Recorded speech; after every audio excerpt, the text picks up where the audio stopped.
안녕하세요. 법학 박사 법무사 전문의원 김철지입니다. 오늘은 채권 집행이나 채권 합류 추심, 정보명령, 유치동상 집행, 재산명시, 채무불이행제, 명부등재 이런 강제 집행에 대해서 가르쳐 드리겠습니다. 일단 우리가 이제 돈 받을 것이 있다. 만약에 2억 채권이 있는데 채무자가 돈을 안 줘요. 그러면 공정을 받았으면 공정정서 정본에다가 등본 안 돼요. 정본에다가 집행문 발급받고 송달증명, 확정증명 필요 없고요.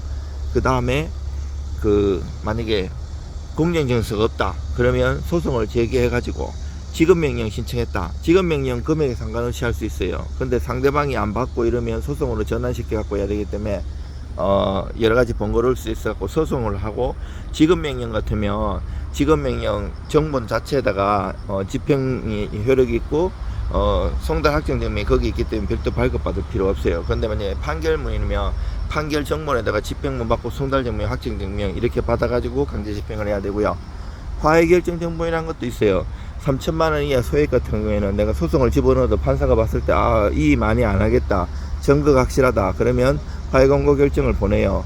근데 2주 내에 이의 안 하면 그게 확정되고 집행문 발급받고 송달증명, 확정증명 발급받아가지고 강제 집행을 할 수가 있어요.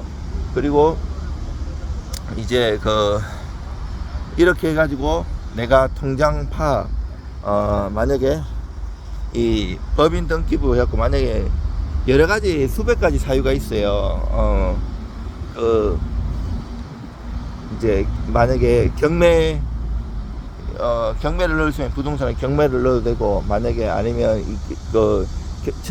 나중에 배당받을 때는 영순위로 집행비용을 받았지만 큰 돈이 들어가잖아요. 감정평가도 해야 되고 집행관 수수료도 내야 되고 이러기 때문에 그래서 만약에 등기부를 받는데 여기 대출을 받을 수도 있고 은행에다 있잖아요.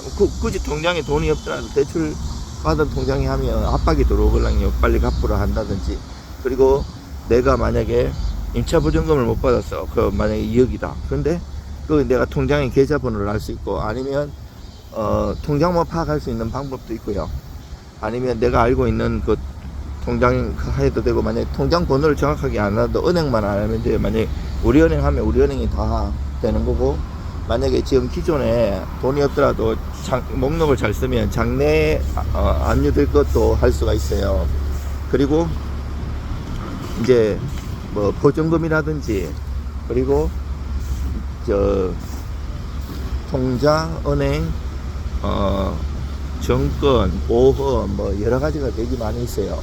이런 거에 대해서 압류를 하는데, 채권 압류 및 추심명령 같은 경우에는 내가 1순위로 가는 게 아니고요. 처음에 이제 만약 받아가면 추심신고를 해야 돼. 이거 추심신고 안 하면 큰일 나요. 추심신고가 이게 안 하면 나중에 배당요구 종기까지 계속 배당이 들어오고 추심이 들어오고 이러면, 배당요구가 들어오면 추심신고 들어오면 이게 안분비례로 평등 배당을 받아요. 근데 만약에 내가 통장에 만약에 국민은행, 우리은행, 중소기업에 있는데 중소기업에 돈이 있어요. 더 큰 금액을 알았어요. 내가 나눠 갖고 해야 되걸랑 n분의 1. 만약 2억이면 2억을 3으로 나눠 가지고 하는데, 여기 만약에 한 은행에 돈이 많은 걸 알았어. 그러면 다른 거 취하하고 여기다가 채권하면 추심을 넣어도 되고 전부명령으로 전환시켜도 돼요. 전부명령은 내가 1순위로 다 가져가요. 근데 문제는 내가 여기에 돈이 없으면 꽝이에요. 집행문은 발급을 못해요. 또 이제 발급하는 여러 가지 또 시스템이나 방법이 있긴 있는데 원칙은 그래요. 만약에 소송하고 주심행소소 해가지고 하면 대법원까지 가면 3년 5년 걸릴 수 있기 때문에 그걸 전문적으로 잘 파악해갖고 잘해야 되고요. 내가 이제 재산명시도 강력한 효력이 있어요. 이제 재산명시 신청해갖고 너 재산이 있는 거 명시해봐 했는데, 얘가 이제 서면을 내는 게 아니고 서면을 써가지고 재산 명시기를 선수하고 하기 때문에 압박감이 있어요. 그때 채권자가 가갖고 만날 수도 있고. 근데 이제 그거를 거짓말로 거짓으로 하면 그게 3년 이하의 징역이나 500만 원 이하의 벌금에 처하고 고소할 수 있어요. 그리고 만약에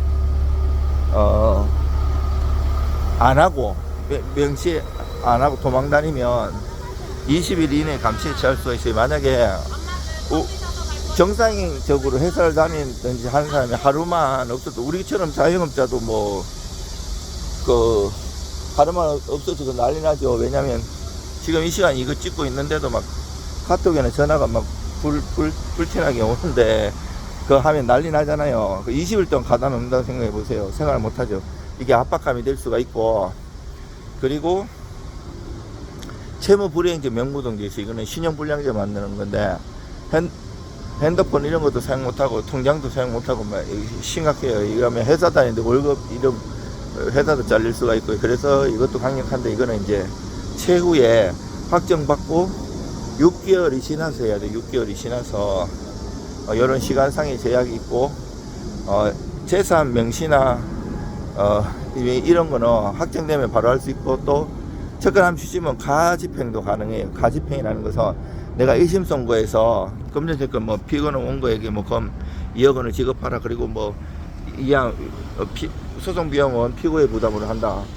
그리고 사망에는 위 제1항 가집행할 수 있다. 그래 가집행 왜 하는가 하면, 만약에 이하가 그 항소해가지고 2심 되고 3심 되잖아요. 그러면 소송 계속 지연되고 이러면 2년 3년 이렇게 끄는데, 이거를 내가 그 계속 기다리고 이러면 내가 회수를 못 하잖아요. 그래서 가집행을 할 수 있어요. 근데 만약 가집행했는데 2심에서 뒤집어지면 손해를 배상해야 되는데, 손해배상 정도가 뭐 금전 같은 경우는 5% 연에 5% 이자, 법정이자 이 정도 수준이 뭐 그렇게 떨고 겁먹을 필요는 없고요. 그리고 유치동산 강제집행이 있는데, 그 들어보셨죠? 가구에다가 그 딱지 붙이는 거예요. 딱지. 아까 그는 남부지방 법원이었고, 검찰청은 저기 있고, 여기는 서울 남부지방 법무사예요. 그 법무사들 교육이 있어가지고 왔어요. 그리고 여러 가지 강제 집행할 수 있는 방법들이 많아요. 보통 이제 뭐 변호사들이나 신용정보회사는 뭐 성공보수도 뭐 30% 이상씩 받는 데도 있고, 법비용도 세고 하지만 우리 법무사 사무실 같은 경우에는 비용도 저렴하고 뭐 성공보수도 10원도 없어요. 뭐 밥도 안 얻어먹습니다. 밥 사러 와도 밥을 사주지 얻어먹지는 않아요. 그 저렴하고 또 비용도 받고 이자까지 받으면 그냥 공짜로 쓰는 거나 마찬가지거든요. 그렇지만 뭐 100% 보장할 수는 없어요. 왜냐하면 그 채무자가 돈이 없으면 힘들긴 해요. 근데 이제 소멸시효 중단이라든지 계속 꼴탕을 먹일 수가 있고, 언젠가는 돈 받으면 그 비용 든 것도 받을 수 있으니까 하는 게 좋죠. 대기업 같은 데도 저도 거래처를 오래 했어요. 10수년 거래했는데 은행 거래처도 많았었고, 그 대법원 대기업도. 근데 얘들도 돈 주고 계속 해요. 안 하면 안 해요. 계속 괴롭히 주고 이런 거고, 또 이제 채무자들도 돈이 없어서 못 주는 거는 진짜 힘들어요. 그리고 또 개인회생 파산 제도도 있고, 근데 이제 악성 채무자가 문제가 되죠. 아주 강의하러 가겠습니다. 여러분들 힘내세요. 의뢰해 주시면 최선을 다해서 도와드리겠습니다.